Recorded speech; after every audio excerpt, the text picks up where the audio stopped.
The traditional marketplace has seen little change over the past few hundred years. You've got a buyer, you've got a seller, which then leads to a transaction. But over the past couple of decades, things have started to change at an unprecedented pace, and perhaps no company is reshaping that experience more than Alibaba. Alibaba is one of the world's largest retailers. The company has more than 500 million people using its shopping apps every month. And if you're thinking its scale is limited to China, well, think again. It has operations in more than 200 countries. The company was founded by CEO Jack Ma in 1999 with 17 other people, and he knew he was onto something big. When I have a competitor like a Google and eBay as a Chinese local company, we can learn a lot. We can improve ourselves. They should be careful of us. Alibaba set the record for the biggest IPO in history, which took place at the New York Stock Exchange in 2014. And this year, Alibaba was the first company in Asia to exceed the $400 billion valuation mark, an honor that had previously only been held by American companies. Alibaba is amongst other global e-commerce giants, transforming the marketplace from this to this.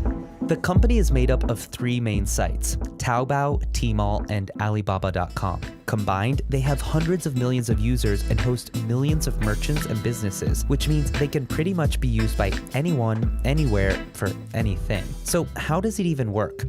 Meet our fictional character, Jane. She lives in Beijing. Jane wants to buy a new blender, so she logs onto Taobao. She finds one she likes being sold by, let's say, Chris. He lives in Shanghai and sells the blenders to individuals at a competitive price. When Jane goes to check out, she doesn't use her credit card, she uses Alipay to purchase the item. Think of it like using PayPal. Chris then accepts the Alipay payment from Jane. So where did the supplier Chris get the blenders from? Well, he bought a supply of 1,000 units on 1688.com, the popular Chinese version of Alibaba.com. It sells bulk orders to suppliers like himself. He bought his batch from a manufacturer named Keith on Tmall, which allows businesses to sell wholesale. Keith owns a blender company and production facility in Shenzhen, which produces the items and other kitchen appliances. Previously, Chris only sold to individual buyers in China, but recently he's listed his blenders on AliExpress, which sells to customers outside of China. So now, Laura, who's living in California and found the blender on AliExpress, can also buy it from Chris. And yes, she can even use Alipay too. Of course, importing products from China into the US is nothing new. The difference, now anyone in the world can do it from their mobile device and all through the same company. But it's not only e-commerce. Chris has been selling so many blenders lately that he wants to grow his business faster, but he doesn't have the money to buy more units from Keith. So, Chris uses Ant Financial to get financing.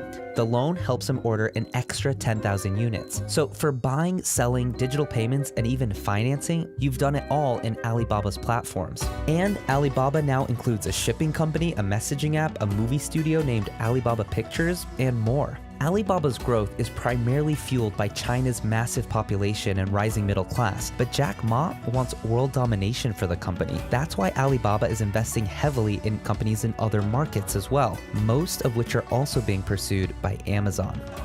The marketplace as we know it has changed forever, and it's likely going to be companies like Alibaba which continue to lead its evolution.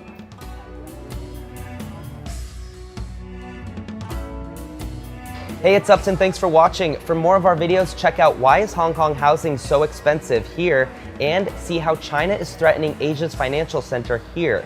We're also taking suggestions for our next CNBC Explains, so leave your comments in the section below, and while you're at it, subscribe to our channel.